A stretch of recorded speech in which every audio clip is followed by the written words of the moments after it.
excited that I would be holding a brand new microphone, but I guess it's coming today after coffee hour as part of our new system. So we are getting a new system. All right, settle down. I know our last coffee hour did not go so well for a number of reasons. All right, who's doing all the talking over there? Okay, well, I have a couple announcements. First of all, I want to apologize for not wearing green. I was just told at 10 o'clock last night that we're wearing green today after we had a bingo an employees-only event, just a way to kind of chase the winter blues for employees and really do something nice. So we had almost like an ultimate bingo, and it was very well attended. I was not here because I was at the town planning board meeting. Ooh, I know. So it was a whirlwind tour. I flew in early. I don't know. Got here around lunchtime from Florida, and just in time to be nervous all day and think about this planning board meeting to talk about our expansion plan. And I'll just give you a flavor of the process. The planning board meeting allows you to move forward with your project, and then it goes to the town board. I think something like that. And the first couple people had already gone through a couple steps, and they were looking for a final vote to say yes, you can do your project.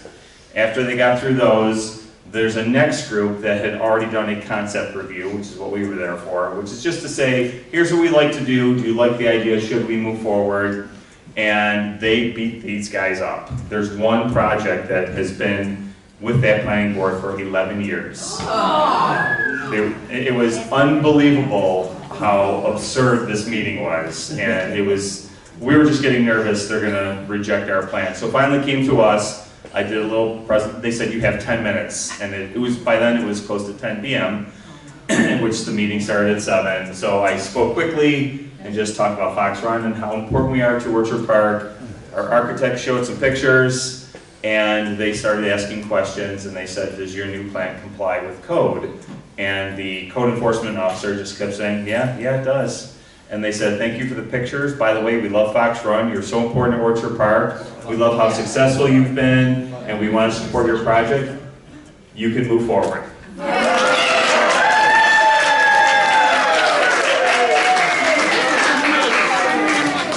Now that was the very first step of a lot of potential for them to say no, because we still have to now submit formal plans, and then they review them and they beat up the details. But it's really, really a big step, because the hang up with this whole project is the 3rd floor. And they are finally okay with it. They like the renderings, which now I'm finally going to be able to take some time and show you a slideshow, show you some better pictures than what you saw last time, and answer any questions you've had. But it was an enormous step for us. And the way the meeting went, they were crushing the souls and dreams of so many people before us, and yet they treated us like we were royalty. So it was really nice. And I'm thankful for our entire team that were there to help us. And that's my only announcement. Lisa.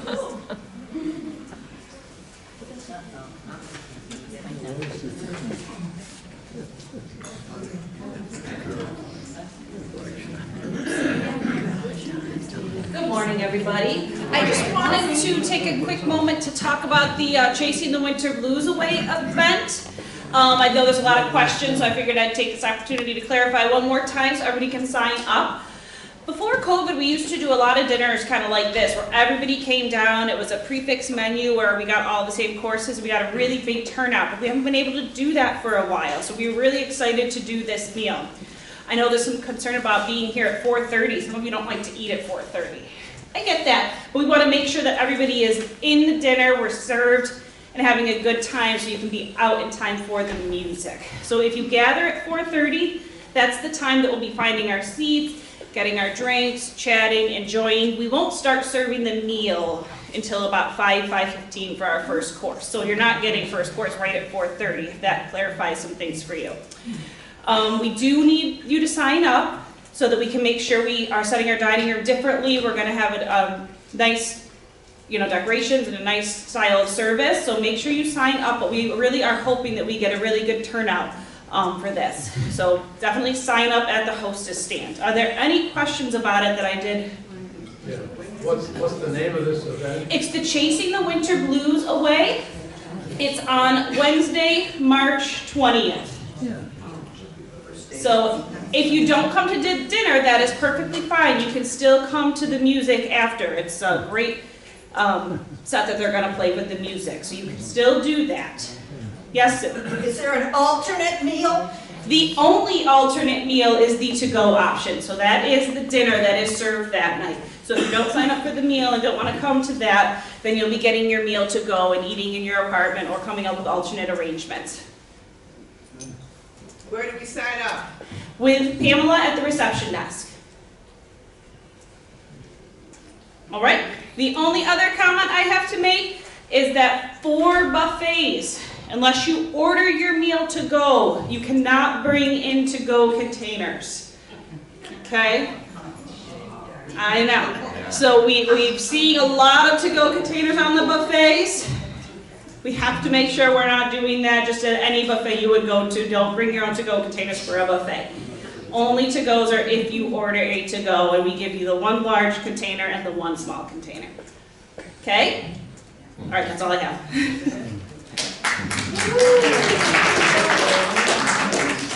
Good morning, everybody. First, I just wanted everyone to welcome, they've been here for a little bit, but they haven't been to coffee hour yet. We have Pam and John Henrich in the audience. Pam and John, do you mind waving? I know you've probably seen their bio up on the board, but I know it was your first coffee hour that I've seen you at, so we always like to introduce and welcome anyone new to our community. A couple announcements I had. The CDC did put out some new guidelines for COVID, so I'm going to be working today with marketing on getting those new guidelines to them so we can work to get our website updated. The Easter egg hunt is coming up already a week from Saturday, so that is March 23rd. It starts at 10:30. So we'll have the Easter Bunny here, face painting, some caricatures, so there'll be lots of employees and their kids. Feel free if you have grandchildren that want to come. It's a really fun event. That starts at 10:30 and goes until 12. The next announcement I had is we are doing a partnership with Goodwill. So Goodwill has a new program where they have these trailers that are wrapped, with Goodwill, and they're able to be dropped off at a site like Fox Run. They don't have an attendant working, but they'll be here for a 3-day period. So we're going to kind of do a launch event for employees and for residents, and this is going to start March 26th and run through the 28th. So you will see a Goodwill trailer out in the Commons, and this will be, locked at the end of the day, but during the day, if you have anything you'd like to donate, we will be working on getting flyers up with acceptable items. This is something I want to be able to offer to anyone who's maybe making an internal move, cleaning out an apartment. Also for people that are moving into Fox Run, you have your home, and I'm sure we've all downsized before. So this will be available. So we're going to kind of do this as a kickoff, so you kind of know what's going on, but this is something you may be seeing around campus in the future as people clear out apartments and make internal moves and things like that. And then lastly, after coffee hour, I brought a box of badges for your swipe card. So if you have any badges that need to be replaced, please stop by on the way out of coffee hour. You can give us your badge if it's kind of beat up, and we'll swap you out a new one. Does anyone have any questions? Okay. And the only other thing I had was there will be a change in the Holy Thursday service on March 28th. So I know we've been having great attendance at our Thursday services at 3 o'clock. So we're going to have Holy Thursday service at 3 o'clock with Pastor Hughes from the Orchard Park Presbyterian Church. And then Father Fred will have his service for the Catholic Mass at 4:30 after. So the services were 3 o'clock and 4 o'clock, and that really didn't allow enough time to get the room changed over and enough time for each service to be thoroughly enjoyed. So we will be posting those changes, so please look for those. Do we have any resident announcements today? Bobby? April 2nd? Oh, yes, thank you, Bobby. So flyers did go up. I know everyone's very excited about Joanne Folletta coming here. So she is going to be here Tuesday, April 2nd at 3 o'clock. So her bio has been posted. I know we really wanted to get the word out because by the time we get the April calendars in your mailboxes, we'd hate for you to miss this exciting event. So she will be here in person, and we're very, very excited to have her. Okay, and now I will bring up Ms. Bobby Dayer to introduce.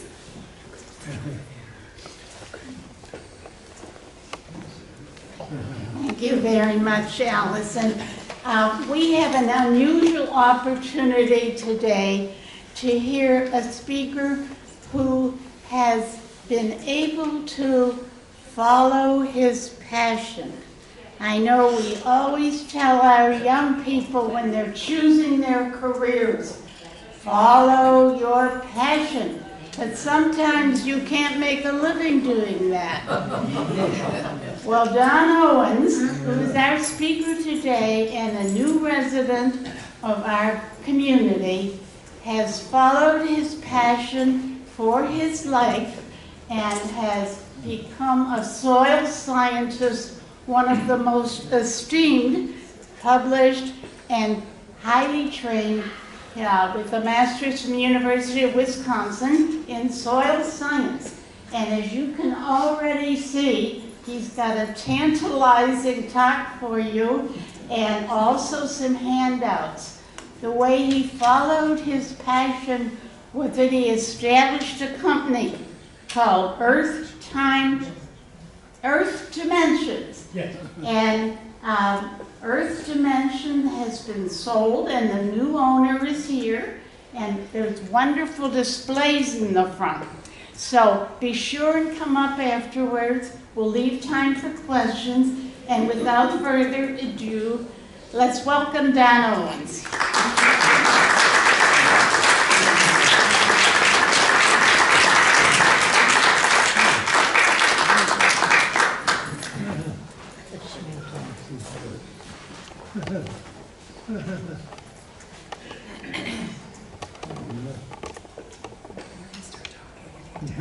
I guess I can start talking. It's over. So, as Hold it closer. many of you know, I'm a soil scientist. And there's not very many soil scientists around. We happen to have one in the audience, Dick Leonard. And that's, it's unusual that you have two soil scientists at the same location. Because there's only about 40, it was 40, probably about now 30 soil scientists in New York State, the whole state. So there's very few far between, and we're losing our voice, unfortunately. And where do you get to be qualified for a soil scientist? Well, you go to a land-grant college. What's the land-grant college in New York State? Cornell. And where did I go? University of Wisconsin. Because I'm a badger, I dig. Yeah. So, how do I?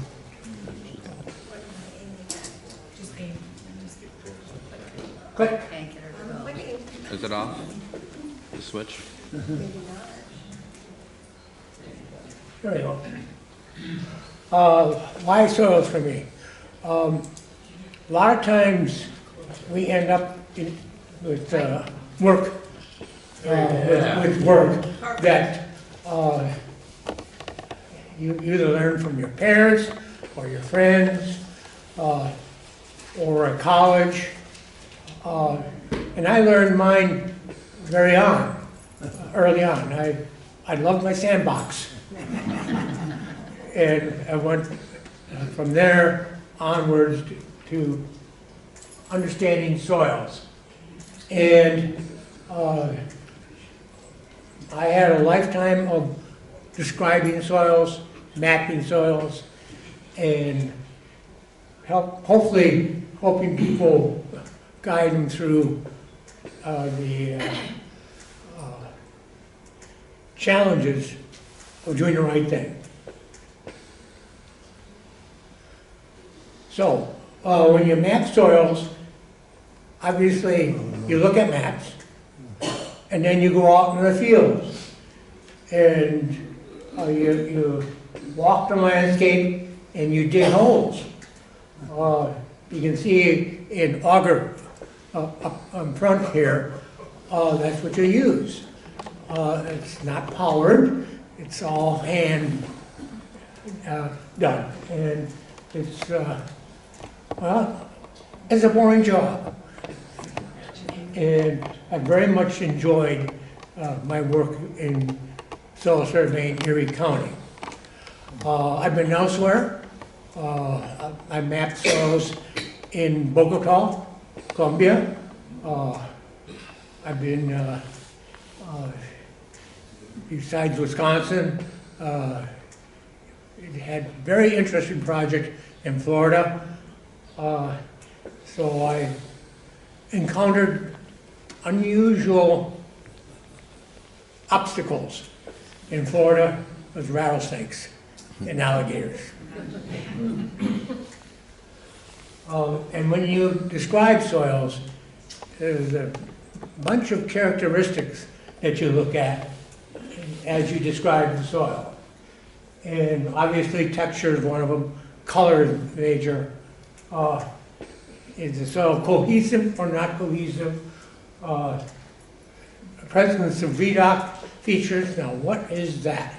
It's the rusting of iron in the soil. And what's that caused by? It's fluctuating water table. And that determines how wet the soil is. And the parent material, well, we're in glacial country here, so you look at, was the sediments water laid? Was it laid down directly by the ice? They all have different characteristics. So when I finished the Erie County Soil Survey, what am I going to do? All I knew was soils and mapping soils. So what am I going to do? Well, I formed a company called Earth Dimensions. And what did I have? Well, I got a drilling rig. I know nothing about equipment. So I struggled, and after a long period of time, I became a operator of a drilling rig, and still love describing soils. And I formed Earth Dimensions in 1977 after I finished the Erie County Soil Survey, and worked with a lot of entities, including developers, units of government, and not only that, I got to see some really challenging situations. If you know where Crane Ridge is, well, that area is subject to landsliding, and buildings are moving. So I got to see that. And when you're on a drilling rig, it is not a clean job. You get muddy quickly.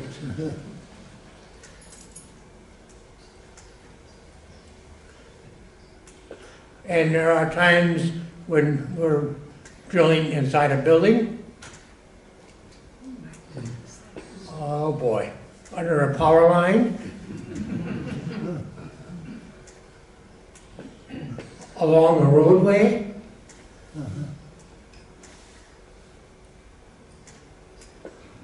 How about a barge? This is on the Niagara River, not that far from the falls. And by buildings and parking lots. And we had augers to auger down, and then it's a Holliston auger, which means you can go inside the auger and go below the auger to collect the sample. And there are times when the soils are not stable. You know what this is? Tonawanda Creek in Clarence.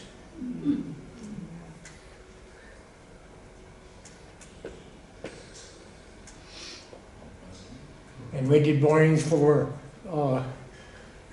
these windmills. And again, we had challenging drilling situations.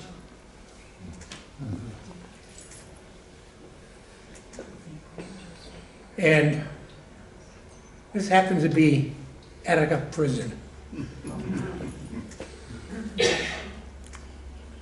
And once in a while we have local help who comes out. It says, "What are you doing?"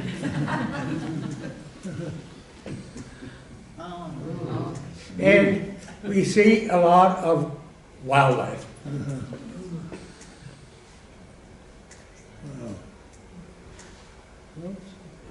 And you can see that the drilling rig is flying. It's being lowered down into the Niagara Gorge for us to drill in the gorge. And it was gorgeous. So you can see that it wasn't always on the ground. We had some real interesting situations.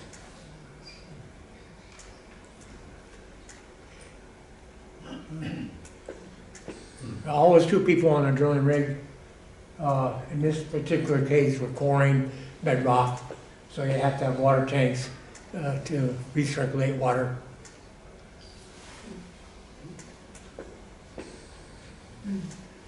And I very much enjoyed what I did.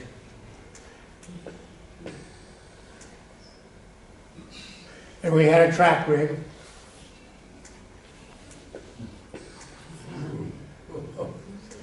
You can see we had challenging sites. Was that rock? That's a rock. Looks like bricks on the side. What is that? It's just stone. That's the initial top collapse in the gorge. And again, Niagara Falls. And we had to cordon our rig away from people. Anybody know what this is?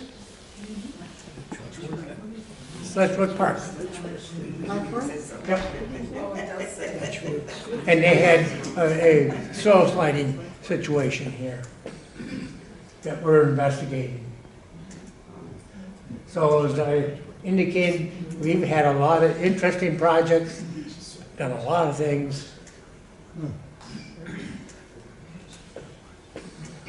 And very picturesque at times.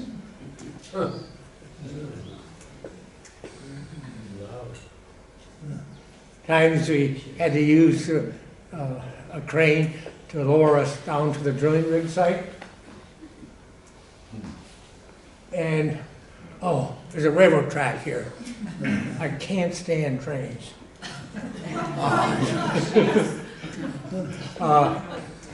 This is Letchworth Park, and the railroad had just put in a new track and new ballast because they had a landslide situation.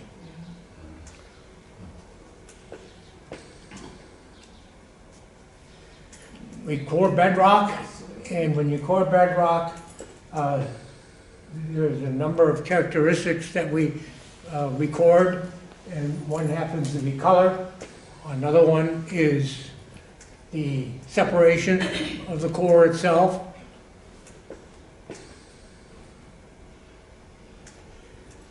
And this is a what they call a split spoon sampler. You drive that into the ground, pull it up, and then you describe what, what's recovered in the spoon once you bring it to the surface. And that's fun. And we put in monitoring wells. And, well, I don't know who that guy is.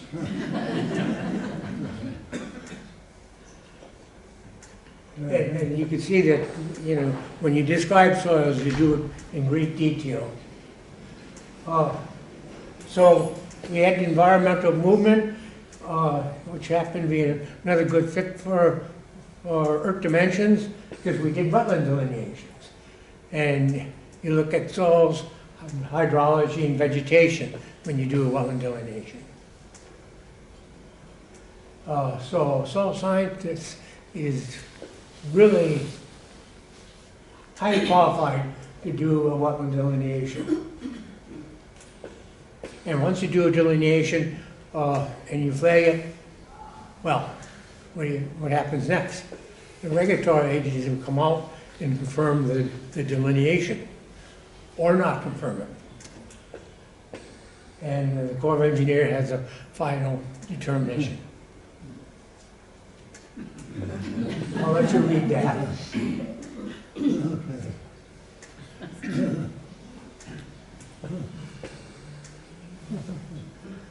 So wetlands are important.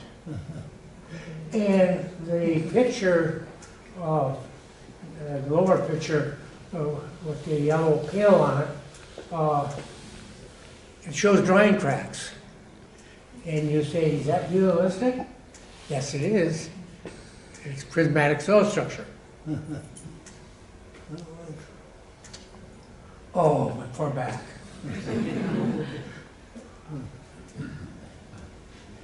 And when we do a wetland delineation, you'll hang a flag between the upland and the wetland area. But we really got to see some unusual territory. And you can see the pink flag. Wetlands to the left, uplands to the right.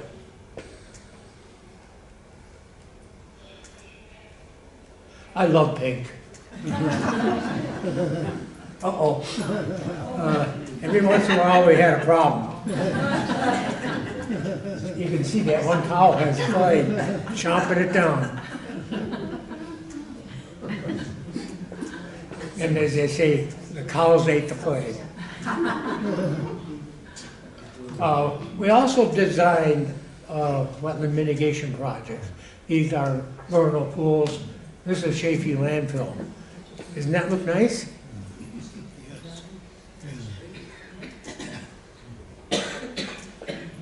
And you can always, I always look at,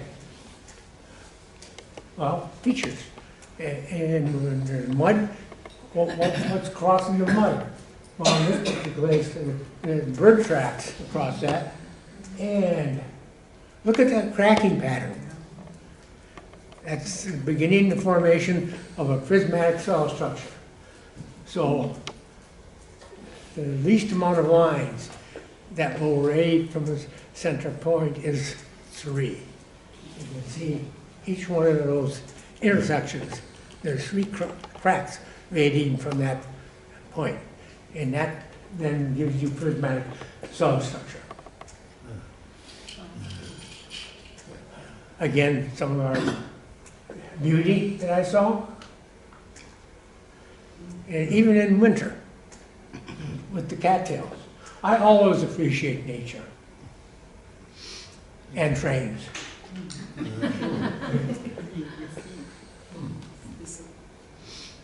And during the life of Earth Dimensions, we donated trees to the various communities. This tree was donated to the town of Alma.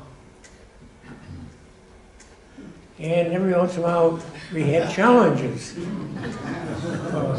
And you can see the bubbles are coming down the roadway.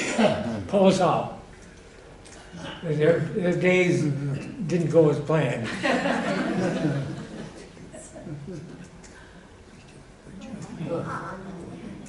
Again, love nature.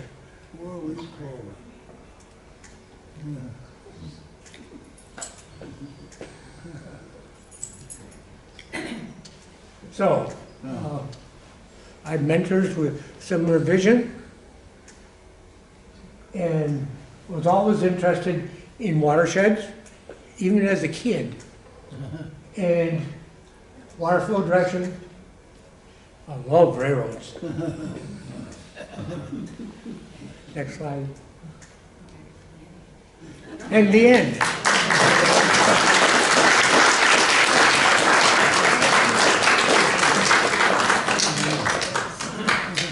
Thank you so much, Don. That was wonderful. Does anyone have any questions?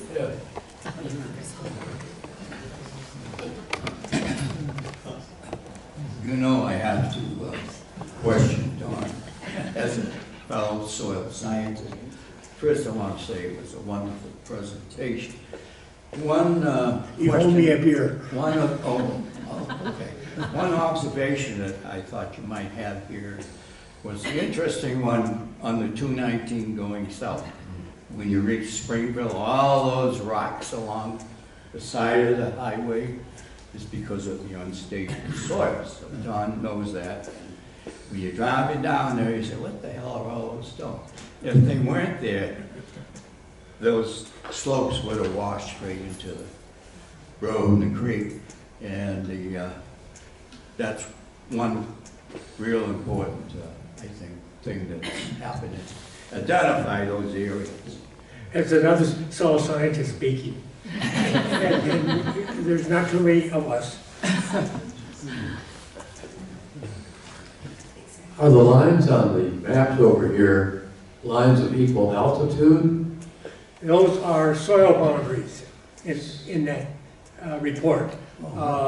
Be one soil type on one side of the line and another soil type on the other side of the line. Okay. That's a soil change.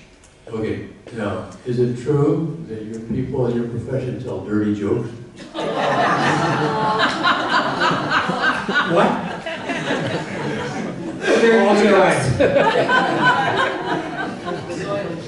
Don, I'm not sure that there's a connection, but if you did or if all of this soil work was done, I understand when Fox Run was planned, they were thinking of an underground parking. And when they started to do it, they found that the water table was so high that they couldn't do it. Why didn't they know that before they started? Well, I can't answer that, but they should have.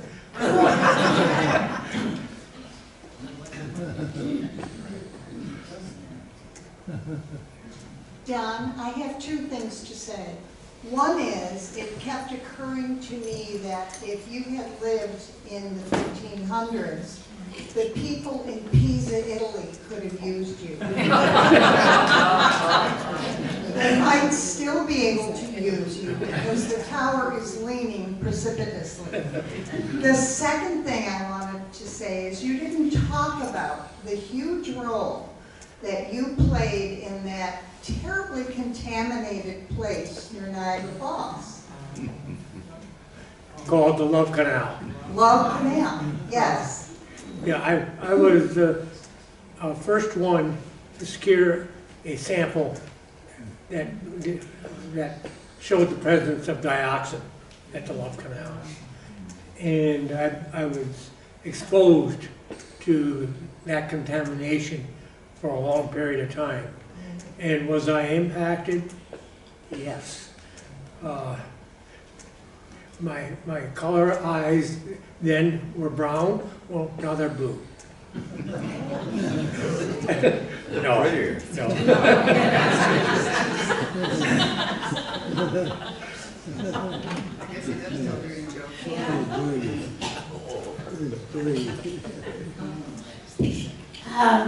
After you do your survey and your investigation, and you make a report, and then a regulatory agency comes in and checks to make sure your facts are correct. Correct. And if they don't approve it, what happens? Well, you have to redo it and modify it. I didn't have that problem. Never had that. No, my competitors did, but not me. Anybody else?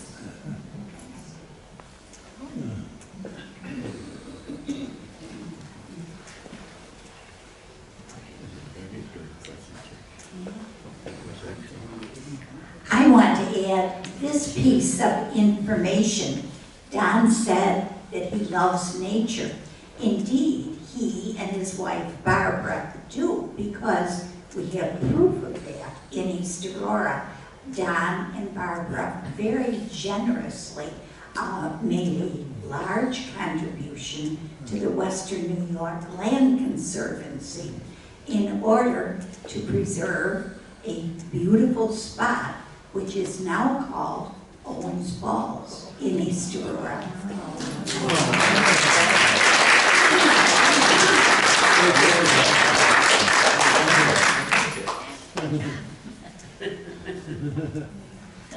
It's good. Hi, I wanted to follow up on her comment over there.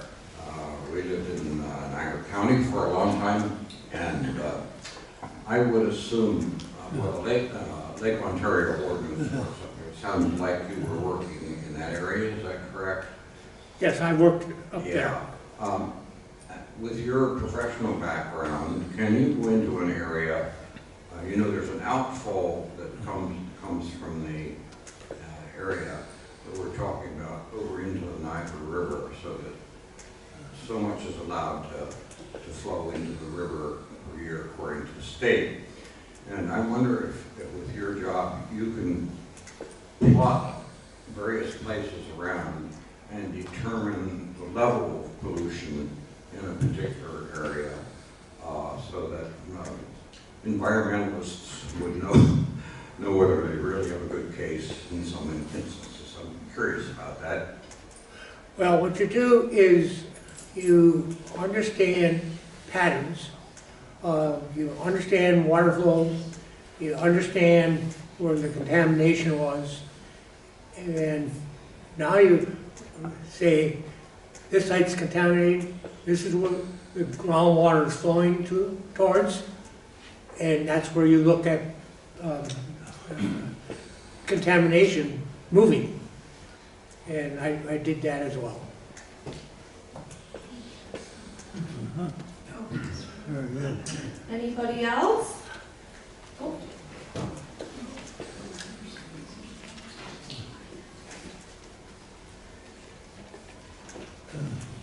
Hi Don, we were talking about the 219 and Dick brought up about the landslide area, and you said you told him. And we're talking about state interests.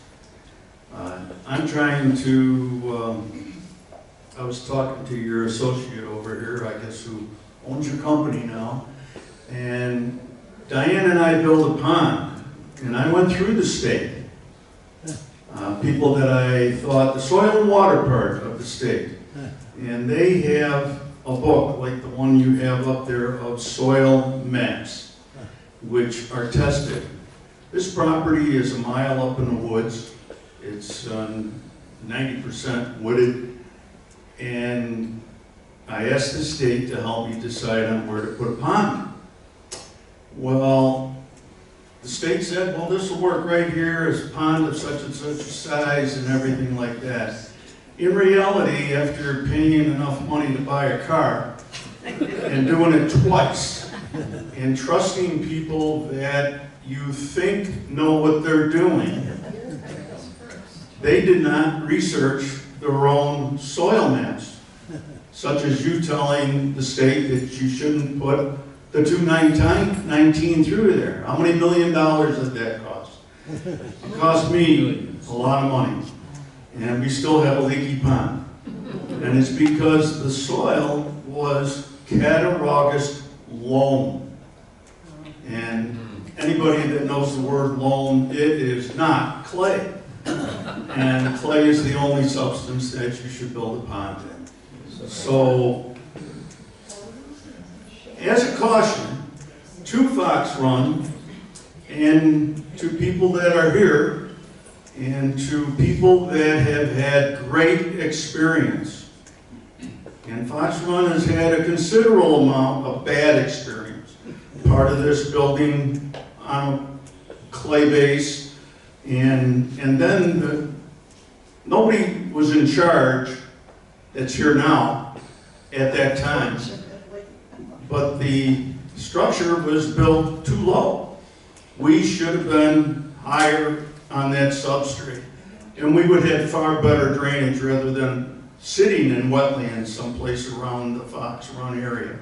So I can only suggest, but strongly suggest, that we investigate the people that know things and learn from our own bad experiences and try not to commit those same mistakes, which are oversights and sometimes listening to people who you think know what they're doing but haven't truly done the absolute best research so you don't waste money, which is what it's all about. We're trying to put an expansion in here that's going to help us mitigate our costs. Let's, all of them, and try to do the very best. Let's not be stubborn. Thank you. Well stated. Okay, well, let's give Don and Barbara a hand. Thank you so much. Wonderful job. And don't forget to stop on your way out if you want to trade me in for a new swipe card holder. Have a nice weekend, everybody.